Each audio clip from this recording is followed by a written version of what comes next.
Chairman Hastings as well. And Mr. Grijalva, thank you for your comments, and I want to thank Representative Fazio for his work on this, among many others.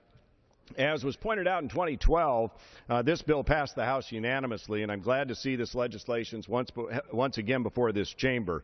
The legislation is a collaborative effort between the City of Prineville, Crook County, local farmers, the Deschutes River Conservancy, and we worked with the Confederated Tribes of the Warm Springs, among others. I'm grateful for their efforts in creating and moving this legislation forward. This bill we have before us will create jobs in Central Oregon, will remove government red tape. This is actually a photo of Bowman Dam. This is what we're talking about. And when the Walden scenic designation was passed by Congress, they sort of arbitrarily and temporarily, at the time, this was decades ago, placed the Walden scenic designation line right here in the yellow stripe of the road. Now, I've told people the only thing wild and scenic about a dam is if you're falling over the face of it and tumbling down. Then it might be wild and scenic. What we seek to do is move this boundary off the center of this dam and go down about 1/4 of a mile where the river really becomes natural. As a result of that, then we're pretty well convinced a company will come in and add clean, renewable hydropower in a dam or in a hydro facility, a generation facility on the dam. The result of that is then the water will come out with less gasification, so it will be better for fish. So we'll get about 50 construction jobs for 2 years, good paying construction jobs for 2 years as they install this hydro facility here.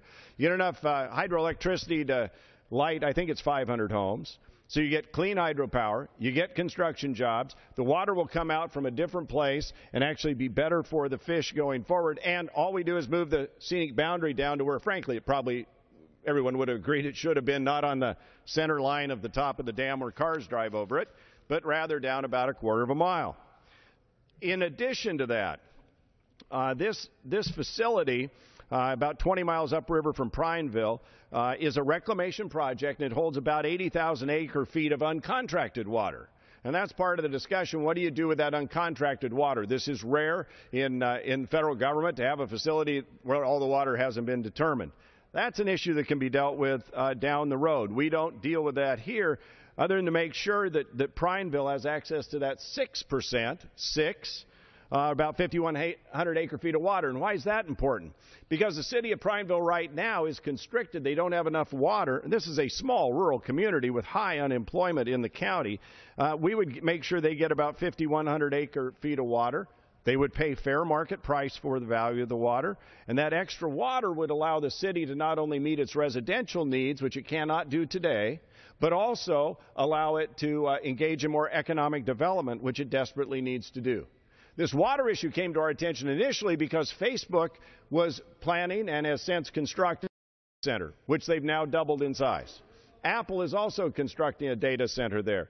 Both of them need water for cooling. Now, they've been able to be more efficient about how they do that, but they still need water, and others will.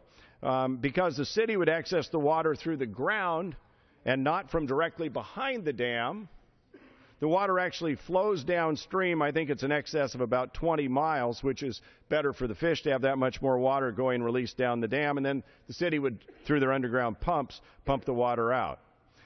In dry years, particularly in the winter, this higher release requirement would benefit fish and wildlife, including the blue ribbon trout fishery below Bowman Dam. And as I said, it fixes this problem with the wild and scenic designation and creates the 50 jobs. Additionally, the bill expedites the Mackay Creek Restoration Project. Now, this is something we work closely with the Warm Springs tribal leaders on because it would increase water flows for red band trout and summer steelhead.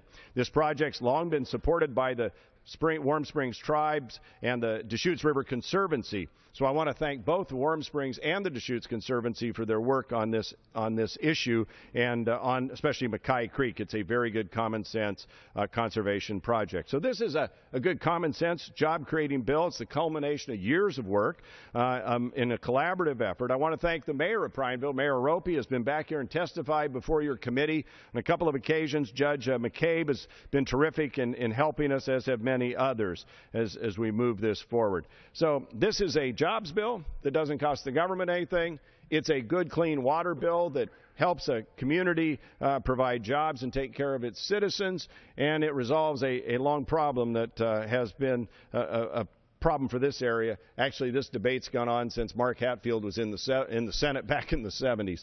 So I appreciate the committee's diligent effort in the bipartisan way that we're moving forward on this piece of legislation. And with that, Mr. Chairman, I would ask for your unanimous support of this bill, and I would yield back the time to the chairman from Alaska. I thank the gentleman. Thank you for